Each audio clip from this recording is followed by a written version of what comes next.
दोस्तों नमस्कार, मैं हूं विनीता यादव। किस तरह से बीजेपी के एक नेता ने सलमान खान को यह हिदायत दे दी कि भई आप माफी मांग लीजिए। माफी मांगने के लिए तो बोल दिया, लेकिन सुरक्षा नहीं दे सकते। बड़ी बात तो है कि लॉरेंस बिश्नोई के बाबा सिद्दीकी को का मर्डर करने के बाद जैसे उन्होंने जिम्मेदारी ली और ये तस्वीरें सामने आई, उस गैंग की इस करतूत के बाद बाकायदा उप मुख्यमंत्री और मुख्यमंत्री की सुरक्षा बढ़ा दी गई है। कई लोगों की सुरक्षा बढ़ा दी गई है और राज्य में जिस तरह का माहौल पैदा हो गया है, जो एक वक्त में माफिया जब हुआ करता था महाराष्ट्र में, मुंबई में, और जो उस वक्त तस्वीरें आया करती थी, उस तरह का ही डर अब दिखाई देने लगा है। ये माहौल पैदा होने पर मुख्यमंत्री कहते हैं कि बिश्नोई बिश्नोई समाज जो है उसको यहाँ पर उनकी नहीं चलेगी, ये महाराष्ट्र है। इस तरह से उन्होंने बोला, जो कि दो तरह से अलग मायने चले जाते हैं उनकी भी बात के। खैर, मैं अभी एक अहम बात पर आ रही हूँ कि यहाँ पर जो बीजेपी नेता है, उन्होंने कहा है कि सलमान खान से आप माफी मांग लीजिए। अब इस बारे में चर्चा करते हैं हम डॉक्टर सीपी राय जी से और ये बताते हैं कि किस तरह से यहाँ पर ये ट्वीट आप देख पा रहे हैं कि इस ट्वीट में कैसे इन्होंने कहा है। ये हरनाथ सिंह यादव हैं, यूपी बीजेपी से हैं कि प्रिय सलमान खान, काला हिरण जिसे बिश्नोई समाज देवता मानता है, उसकी पूजा करता है, उसका आपने शिकार किया और उसे पकाकर खा लिया, जिसके कारण बिश्नोई समाज की भावनाएं आहत हुई और आपके प्रति बिश्नोई समाज में लंबे समय से आक्रोश है। व्यक्ति से गलती हो जाती है, आप बड़े अभिनेता हैं, देश में बड़ी संख्या में लोग आपसे स्नेह करते हैं। मेरा आपसे परामर्श है कि आपको बिश्नोई समाज की भावनाओं का सम्मान करते हुए अपनी गलती के लिए बिश्नोई समाज से माफी मांग लेनी चाहिए। अब बड़ा सवाल ये है, डॉक्टर सीपी राय जी को हम साथ में जोड़ते हैं और सर से चर्चा करते हुए इस बात को आगे बढ़ाते हैं। सर, ये मामला कोर्ट भी गया। ये मामले को लेकर के कई बार सलमान खान ने सजा से लेकर के तमाम तरह की चीजें झेली हैं। उसके बाद 1998 के इस मामले में अब पता लगता है लॉरेंस बिश्नोई, जो कि उस वक्त बहुत छोटा था उम्र में, उसने अब अचानक से एक कसम खा ली कि मैं सलमान खान को इस बात के लिए मारूंगा। और उन्होंने भी पहले ये कहा था कि आप माफी मांग लीजिए। और यहाँ पर भी मतलब ये कौन सी कोर्ट चल रही है क्या अलग से कि लॉरेंस बिश्नोई को लेकर के एक हरनाथ यादव जो कि बीजेपी के एमपी रहे राज्यसभा से, और वो ये कह रहे हैं कि आप माफी मांग लीजिए, वो भी लॉरेंस बिश्नोई की भाषा बोल रहे हैं। ये कैसा कानून का देश है? विनीता, आजकल बहुत सारे दृश्य देखने को मिल रहे हैं। कोई सब्जी बेच रहा है और कोई गेरुआ रंग के तौलिया अपने गमछा अपने गले में डाला है, उसका नाम पूछता है। अगर उसका नाम उर्दू में निकलता है तो उसको मारना शुरू कर देता है, उसके आईडी देखने लगता है। इसी तरह के बहुत सारे दृश्य देखने को मिल रहे हैं। कल गुजरात का एक दृश्य देखने को मिला, पता नहीं आपने देखा कि नहीं देखा, जहां पर क्राउड इकट्ठा है, पुलिस खड़ी है, कुछ लोग कुछ लड़कों को पकड़ रहे हैं खंबे के साथ और पीछे से डंडों से पीट रहे हैं और पब्लिक तालियां बजा रही है और पुलिस तमाशा देख रही है। ये दृश्य तो हमने तालिबान के देखे थे। तालिबानी इलाकों में तो हमने देखा है कि वहां सार्वजनिक रूप से फांसी दे देना, गोली मार देना, पीट पीट के मार देना, पत्थर फेंक के मार देना। ये तालिबानी या जो आतंकवादी संगठन है बहुत सारे, उनके इलाकों में तो देखने को मिलता रहा है और वहां पब्लिक तालियां बजाती रही है। ये तालिबानी चीजें भारत में कहां से आ गई? ये कौन लेके आ रहा है? और कौन लोग हैं जो पूछने वाले कि आप कौन हो, किस धर्म के हो, किस जात के हो? कोई सब्जी बेच रहा है, कोई दाल बेच रहा है, कोई चावल बेच रहा है, कोई खिलौने बेच रहा है और उस तरह से अगर अपना जीवन यापन कर रहा है, उसको मोहल्लों से भगाने वाले कौन लोग हैं? उसके ऊपर डंडे बरसाने वाले कौन लोग हैं? उनकी हत्या की कोशिश करने वाले कौन लोग हैं? कुछ साल पहले तक अभी गाय के नाम पर कोई गाय खरीद के भी ले जा रहा हो तो उसकी मॉब लिंचिंग हुई है और अब वो गायें तमाम लोगों की हत्या कर रही हैं। तमाम गायें बच्चों की, औरतों की सड़क चलते या तो हत्या कर दे रही हैं या उनके नाते तमाम एक्सीडेंट हो रहे हैं और तमाम लोग मर रहे हैं। मुझे लगता है कि एक कोई राइट ऑफ इंफॉर्मेशन में सवाल करना चाहिए कि जब से ये सब गाय वाय के मामले हुए हैं, तब से लेके आज की तारीख तक देश में कितने एक्सीडेंट छुट्टा जानवर की वजह से हुए, उसमें कितने लोग मरे। और दूसरा ये भी होना चाहिए कि कुल छुट्टा जानवरों ने सड़क पर चलते हुए बच्चों, औरतों और आदमियों को कितने लोगों की अब तक हत्या की है। अगर ये एक सवाल पर अगर जवाब मिल जाए, सचमुच ईमानदारी से मिल जाए, तो मुझे लगता है कि एक बहुत बड़ा बहस देश में छिड़ी जा सकती है। खैर, वो अपनी जगह चीज है, लेकिन ये कौन लोग हैं ये सब कर रहे हैं, जिनके पास किसी चीज का सॉल्यूशन नहीं है, उनके पास कोई जवाब नहीं कि वो जो कर दे रहे हैं उसके बाद उनके पास कोई उसका वैकल्पिक कोई रास्ता नहीं है, कोई विकल्प नहीं है, बस एक समस्या छेड़ देनी है और समस्या छेड़ करके घर बैठ जाना है। अब परिणाम यह है कि इस सरकार में आप देख रहे हैं कि बीफ का एक्सपोर्ट बढ़ गया है और बीफ के एक्सपोर्ट से सबसे ज्यादा चंदा भी अगर किसी को मिला तो भारतीय जनता पार्टी को मिला है। हो सकता है भीतर से गुरुदक्षिणा के नाम पर आरएसएस को भी बड़ा पैसा मिलता हो सकता है ऐसा। तो ये बीजेपी के सांसद का ये कहना तालिबानी शासन और तालिबानी तंत्र को बढ़ावा देना है। पूरी बीजेपी और पूरी आरएसएस, जिस तरह से आरएसएस के चीफ का कल भाषण था, बटोगे तो कटोगे टाइप का, और जिस तरह से मोदी जी ने भाषण देना शुरू किया, जो मुख्यमंत्री ने भाषण दिया था, उसी का अगली कड़ी में मोदी जी ने बोला और उसकी भी अगली कड़ी में आरएसएस के चीफ ने अभी परसों या कल बोला है। क्या आप लोग इस देश को मणिपुर बनाना चाहते हो? क्या आप इस देश को उन देशों की तरह बनाना चाहते हो जहां पर दो जातियों या धर्मों की लड़ाई में वो देश बर्बाद हो गए? क्या इस देश को रवांडा बनाना चाहते हो आप? क्या इस देश को सीरिया बनाना चाहते हो? क्या बनाना चाहते हो इस देश को? और जहां तक एक फिल्म अभिनेता का सवाल है, वो बकायदा उनके ऊपर मुकदमा चला, वो जेल भी गए, मुकदमा चला। इस देश का तरीका यह है कि कानून जो फैसला करता है उसको सब लोग मानते हैं। ज्यादा दिन नहीं हुए, राम मंदिर के सवाल पर इसी देश में हुआ था, इतने वर्षों का मामला सुप्रीम कोर्ट में गया और तब अदना से बच्चे से लेकर आरएसएस के चीफ तक, मुख्य प्रधानमंत्री तक सारे लोग एक ही लाइन की बात कह रहे थे कि भाई कोई भी फैसला आए पूरा देश मानेगा, जो न्याय तय कर देगा वही मानेगा। और इस देश में एक पत्ता नहीं खटका। हिंदू, मुसलमान, सिख, ईसाई सभी लोगों ने राम मंदिर पर जो फैसला आया उसको एकजुट होकर के माना, इसलिए कि देश कानून से और संविधान से चलता है। कानून का तकाजा यह है कि उसके ऊपर मुकदमा चला सलमान खान के ऊपर, उस मुकदमे को उन्होंने झेला, वो गिरफ्तार भी, वो जेल गए और उन्होंने उस मुकदमे को झेला, वर्षों तक झेला। फिर उसके बाद कानून ने अपना फैसला सुना दिया। आज 27-28 साल के बाद वो कौन होता है कोई एक नया फैसला सुनाने वाला? कौन होता? अच्छा, और जानवरों के नाम पे ही गुस्सा क्यों आ रहा है लोगों को? मैं ये नहीं समझ पा रहा हूं। रोज इतने इंसान मारे जा रहे हैं, इतनी बहन बेटियों के साथ बलात्कार हो रहे हैं, मणिपुर की बहनें और बेटियां, उनके दृश्य को देख करके हम और आप दोनों रो पड़े थे, उस पर गुस्सा नहीं आता? मुझे बड़ा गंदा शब्द निकल जाएगा मेरे मुंह से इन लोगों के बारे में। इंसान मरता है बगल में, उस पर गुस्सा नहीं आता। बिना दवाई के इंसान मरता है, उस पर गुस्सा नहीं आता। बहन बेटियां या तो दहेज के लिए, पढ़ाई नहीं कर पाने के लिए या उत्पीड़न के लिए आत्महत्या कर लेती है, उन पर गुस्सा नहीं आता। रोज हर घंटे 5-6 नौजवान आत्महत्या कर लेते हैं, उनको रोजगार नहीं मिल रहा, उस पर गुस्सा नहीं आता आपको। रोज किसान यानी कितनी बड़ी तादाद में आत्महत्या कर ले रहे, कर्जे का शिकार होकर के, भुखमरी का शिकार होकर, उस पर आपको गुस्सा नहीं आता। इंसानों पर गुस्सा नहीं आता। फुटपाथ पर हाथ फैलाए तमाम बच्चे खड़े हैं करोड़ों की तादाद में देश में, उस पर गुस्सा नहीं आता। हमारी ही बहन बेटियां, मैं छोड़ दी मुसलमान को, हिंदुओं की करोड़ों बहन बेटियां शरीर बेचने को मजबूर हैं, उस पर आपको गुस्सा नहीं आता। गुस्सा किस पर आता है? किसी गाय पर, किसी बैल पर, किसी सुअर पर, किसी हिरन पर। दरअसल ये गुस्सा नहीं है, ये गुस्सा बनावटी है, ये गुस्सा धोखा है, ये गुस्सा छल है, ये गुस्सा राजनीति है, ये अपने राजनीतिक फायदे के लिए ये गुस्सा दिखाया जाता है।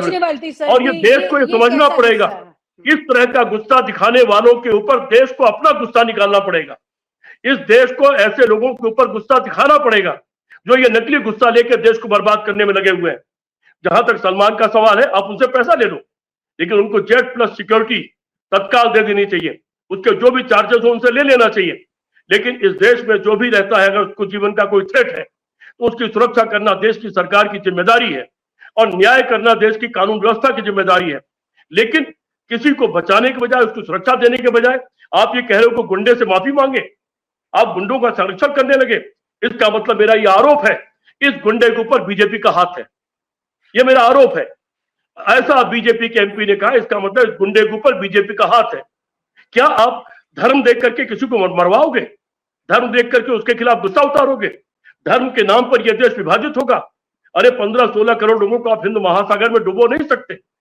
15-16 करोड़ लोगों को, अगर हिटलर जैसा आतताई और इतना बड़ा राक्षस जैसा आदमी, अगर वो यहूदियों को नहीं मार पाया, यहूदी आज भी जिंदा है, पूरी दुनिया में मौजूद है, तो क्या आप 18 करोड़ 17 करोड़ मुसलमानों को मार देना चाहते हो?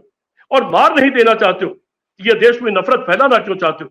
देश को आप बांटना क्यों चाहते हो? ये देश एक रहेगा तब ये देश, और देश आपके तरीके से एक, और जो आप कह रहे हो बटोगे तो कटोगे, बांट कौन रहा? आप बांट रहे हो। इस देश में एकता का मतलब हिंदू, मुस्लिम, सिख, ईसाई जितने लोग हैं सब एक होंगे। जब ये बटे हुए थे तो देश गुलाम हुआ था, जब ये एक हुए थे तो देश आजाद हुआ था। इस सबक को सीखना पड़ेगा, लेकिन ये सबक उनको पता नहीं है। ये सबक उनको इसलिए याद नहीं क्योंकि आजादी की लड़ाई उन्होंने लड़ी नहीं, उन्होंने सिर्फ देश को बांटा है। इसलिए हमारे आप जैसे लोगों का ये जिम्मेदारी बनती है कि हम चौकन्ना रहें, हम चैतन्य रहें और देश के अंदर एक नया गुस्सा पैदा करें इन नकली गुस्सा करने वालों के खिलाफ। जी विनीता जी। सर मेरा इसमें एक बिल्कुल आपने बहुत वाजिब सवाल उठाया है और उसी से मेरे को एक सवाल जहन में आ रहा है कि एक हिरन की मौत के बदले आप सलमान खान को मौत के घाट उतारना चाहते हो, उसी बीच में आप 20-20 21 साल के युवाओं को हायर करते हो, उनको लालच देते हो, हाईटेक हथियार थमाते हो और फिर उनसे मर्डर कराते हो। ये बात कैसे जस्टिफाई करती है इस बात को कि एक हिरन जो अगर 1998 से जिंदा होता भी अभी, उसमें शिकार नहीं भी हुआ होता, तो भी आज की तारीख में वो जिंदा नहीं होता अपनी उम्र जो इतनी होती है बिल्कुल। उनकी, उसके मुताबिक। तो ऐसे में आज की तारीख में देश के युवा के हाथ में बंदूक दे देना, कुछ चंद 50-50 हजार रुपए के बदले में उन्हें मर्डरर बना देना और किसी एक व्यक्ति को आप जान से मार देना, ये कैसे जस्टिफाई होगा सर? विनीता, याद दिला दूं आपके दर्शकों को और दर्शकों के माध्यम से और करोड़ों लोगों को, गोलवलकर ने गाय के बारे में क्या कहा था। गोलवलकर इनका आका है, उसकी देखी किताबें इनकी गीता है, उसी के सपने को आरएसएस पूरा करना चाहता, बीजेपी पूरा करना चाहती।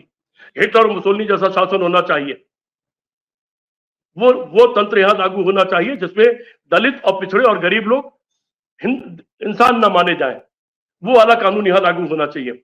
उसने खुद गाय को पूजने का मजाक उड़ाया था, उसने कहा था गाय एक जानवर है, गाय पूजने की चीज नहीं है। ये इनके समर्थकों को मैं बताना चाहता हूं। और फिर मेरा जो सवाल है, फिर वही सवाल उठा दे रहा हूं, जानवर के लिए आप लड़ोगे, जानवर के लिए मारोगे और मरोगे, इंसान मरता रहेगा उसकी आपको कोई चिंता नहीं है, तो फिर आप इंसान नहीं हो, आप जानवर हो। ऐसा हुआ हर आदमी जानवर हो जो जानवर के लिए इंसान को मारना चाहता है। शायद गौतम बुद्ध ने कहा था कि अगर धर्म के लिए इंसान मरता हो तो धर्म को मार दो और इंसान को जिंदा कर दो। शायद गौतम बुद्ध का ही सवाल या जिसका भी किसी बड़े, मुझे जहां तक आता है शायद गौतम बुद्ध का ही वाक्य है शायद ये, कि अगर धर्म के लिए इंसान मरता हो तो धर्म को मार दो, इंसान को जिंदा छोड़ दो। तो क्या आप इंसान को जिंदा छोड़ने के बजाय जानवरों के लिए इंसानों को मारोगे? सर आपको नहीं और लगता बीजेपी का एक सांसद, बीजेपी का एक वरिष्ठ नेता, पब्लिसिटी चाहता है? नहीं, बीजेपी का एक वरिष्ठ नेता ये बयान देगा, क्या ये बीजेपी का बयान माना जाए? मेरा ये सवाल है नरेंद्र मोदी से, अमित शाह से, नड्डा से और आरएसएस के चीफ से कि हरनाथ सिंह यादव के बयान को क्या आरएसएस और बीजेपी का बयान माना जाए? इसका जवाब मुझे चाहिए। सांसद रहे हो राज्यसभा के, उनको तो माना ही, मतलब अगर वो बीजेपी के इतने वरिष्ठ नेता हैं और इस तरह की बात कर रहे हैं तो कहीं तो वो जनरली वो जब भी बयान देते हैं तो इस तरह के बयान देते हैं जो कि एक अलग लाइन पर जाते हैं और थोड़े ऑकवर्ड होते हैं और चर्चा में भी काफी आते हैं। सर मेरा सवाल एक ये भी था कि लॉरेंस बिश्नोई, आपको क्या लगता है, क्या ये व्यक्ति सिर्फ पॉपुलैरिटी और पब्लिसिटी का भूखा है जिसके चलते इस तरह के बेतुकी कनेक्शंस क्रिएट करके काले हिरन को मारने की बात पर मारना सवाल ये है चाहते हैं लोगों को? आप जो नाम ले रही हैं, मैं तो अपनी जबान से नाम भी इतने घटिया लोगों का नहीं लेना चाहता।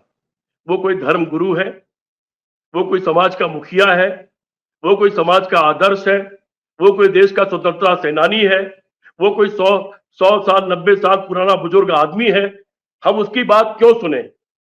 अरे उसको शूट एंड साइट का ऑर्डर होना चाहिए। अगर आप लोगों के पैरों में गोली धर्म और जात देख, यादव है तो गोली मार दोगे आप, मुसलमान है तो गोली मार दोगे, मुसलमान है तो आप गोली मार दोगे, इस तरह के गुंडों को आप पालोगे और कहोगे उसके लिए माफी मांगो। ये कौन सी सरकार चल रही है? इस देश को सोचना पड़ेगा, इस देश को बहुत सोचने की जरूरत है सर, इस अवसर पर, इस बात के लिए। बिल्कुल सर। और यहाँ पर ऐसे व्यक्ति को आपने इतनी छूट दी और उसके बाद अब चर्चाएं सोशल मीडिया पर होने लगी है कि ये विपक्ष के लोगों को या इस तरह के लोगों को निशाना क्यों बना रहा है, ये बीजेपी का इन्वॉल्वमेंट तो नहीं है इसमें, ये चर्चा काफी जोरों से होने लगी है सर। देवनीता, जब बीजेपी का एक जिम्मेदार आदमी ये बयान दे रहा है तो निश्चित तौर पर सवाल तो उठेंगे। सवालों को हम लोग छोड़ देते हैं, हम अपने सवाल पर रहते हैं कि क्या जानवर के लिए इंसान मारा जाएगा, और बीजेपी को सिर्फ जानवरों से प्रेम है या इंसानों से भी प्रेम है? जो तमाम इंसान रोज आत्महत्या कर रहे हैं, मैंने दो तीन सवाल मैंने हिंदू परिषद आरएसएस के लोगों से टीवी की डिबेट में बार बार पूछा, आज तक जवाब नहीं मिला। 1924-25 में आरएसएस बना है, आज तक 100 साल या 1.25 साल मना रहे हैं। आप भी पूछ लेना कि क्या इन 100 सालों में आरएसएस ने जो हिंदुओं की ठेकेदारी की बात करती है, क्या उसने कभी कहा कि हम किसी हिंदू को सड़क पर नहीं सोने देंगे, फुटपाथ पर? क्या किसी हिंदू बच्चे, माँ, बहन, बेटी को हम सड़क चौराहे पे भीख नहीं मांगने देंगे? क्या किसी हिंदू बच्चे को बिना पढ़े लिखे हम नहीं रहने देंगे? क्या किसी हिंदू बच्चे, औरत, माँ, बहन को हम बिना दवाई के नहीं बड़ा मरने सवाल। देंगे? और उससे भी बड़ा सवाल, हम किसी हिंदू बेटी को अपना शरीर इस देश में नहीं बेचने देंगे। नहीं बेचते, क्या आज तक बिल्कुल आरएसएस सर। ने ये बात कही है? अगर नहीं कही है तो ये नकली हिंदुओं के ठेकेदार है। ये हिंदुओं का इस्तेमाल कर रहे हैं, हिंदुओं के ठेकेदार नकली हैं ये। और मेरे इन सवालों का जवाब मुझे आज तक नहीं मिला है। मैं आरएसएस के चीफ से भी ये सवालों का जवाब चाहता हूं। बिल्कुल, ये बहुत बड़ा सवाल है सर कि इस तरह जब आपका प्रेम जो है एक जानवर के लिए उमड़ रहा है, तो उस छोटी बच्ची के लिए क्यों नहीं उमड़ता है जो माइनर है और जिसका रेप इतनी ब्रूटली होता है, अरे तब आपने कोई आपका बयान दिल नहीं सुना दौड़ता है? आज तक नहीं। किसी रेप पर, हिंदू लड़की के रेप पर आपने आरएसएस का कोई बयान सुना? आरएसएस वालों को मोमबत्ती जलाते देखा? हाँ, बंगाल में हुआ, तो चूंकि बंगाल की सरकार के खिलाफ है तो उस पूरे देश में किया इन्होंने। उसके तुरंत बाद बिहार में उससे बुरा कांड हुआ, मध्य प्रदेश में उससे बुरा कांड हुआ, उत्तराखंड में उससे बुरा कांड हुआ, यूपी में उससे बुरा कांड हुआ। इनमें से किसी ने मोमबत्ती नहीं जलाई, किसी ने धरना प्रदर्शन नहीं किया। तो ये भी सिलेक्टिव है, ये सिलेक्टिव। इनको अगर किसी दूसरी सरकार का कोई सवाल है, अखिलेश यादव की सरकार थी, बदायूं में एक किस्सा हुआ था, 2 लड़कियां पेड़ से लटक के मर गई थी, और उस पर तब की पुलिस ने जो बयान दिया था, सीबीआई के जांच के बाद वही बयान निकला। मुझे 1 महीने तक रोज टीवी पर जवाब देना पड़ा था। मैंने बार बार कहा, मैं 2 बेटियों का बाप हूं, अखिलेश भी 2 बेटियों के बाप हैं, हम खुद भी शर्मिंदा होते हैं ऐसी घटनाओं पर। मैंने बार बार ये सवाल बार बार उठाया था मैंने, लेकिन हमारे जवाब से ये आरएसएस और बीजेपी के संतुष्ट नहीं थे। पूरे महीने तक इन लोगों ने हमसे सवाल उठाया था, और उन्हीं की सरकारों में अब जो चीजें हो रही हैं उनके कान पर जू नहीं रेंग रही है। और बीजेपी की तमाम महिला नेता बिल्कुल जबान सिल करके बैठी हुई हैं। वो तमाम लोग जो बंगाल के सवाल पर कर रहे थे, वो मणिपुर के सवाल पर चुप क्यों है? वो बिहार के सवाल पर चुप क्यों है? मध्य प्रदेश के सवाल पर चुप क्यों है? वो उत्तराखंड और यूपी के तमाम सवालों पर क्यों चुप है? वो ये अजीब, ये आरएसएस और बीजेपी एक अजीब पार्टी है।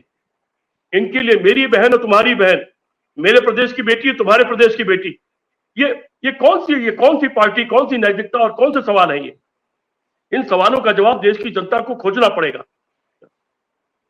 जी सर, ये बहुत गंभीर बातें हैं। अगर इस चर्चा को किसने ध्यान से सुना और समझा हो, तो शायद वो ये समझ जाएंगे कि ये लॉरेंस बिश्नोई जैसे लड़के किस तरह से और क्यों, कौन इन्हें इस तरह का गैंगस्टर बना रहा है। अरे पप्पू यादव ने उसे चुनौती दी है कल। बिल्कुल विनीता, सर, 2 बिहार टके वाले का पप्पू बोला है। यादव ने चुनौती दी है उसको, कानून से माफी मांग के चुनौती दी है। और ऐसे व्यक्ति को 2 टके का गैंगस्टर बताया है जिसे 24 घंटे में वो खत्म कर सकते हैं। बड़ा सवाल यहाँ पर उनकी इस बात को कहने का सिर्फ ये नहीं है कि वो खत्म कर सकते हैं। इस बात का मतलब ये है कि कोई एक बड़ी शय दे रहा है जो उसे पाल रहा है, वरना ये खत्म हो जाएगा। ये अपने आप में एक जवाब है। बहुत बहुत शुक्रिया सर, ये बहुत सारे इंपॉर्टेंट मुद्दे हैं। आज की ये चर्चा जो भी आपके साथ खत्म हो रही है, ये बहुत सारी बातों की तरफ इशारा करती है। उम्मीद है कि लोग इस पूरी चर्चा को देखें और समझे, और देखते रहिए न्यूज नशा, आदत हर खबर की। Thank you sir, thank you so much. और आप हमसे जुड़े रहने के लिए सब्सक्राइब करें YouTube पर, फॉलो करें Twitter पर और लाइक करें Facebook पर। और ज्यादा जानकारी के लिए आपको टाइप करना होगा सिर्फ न्यूज नशा।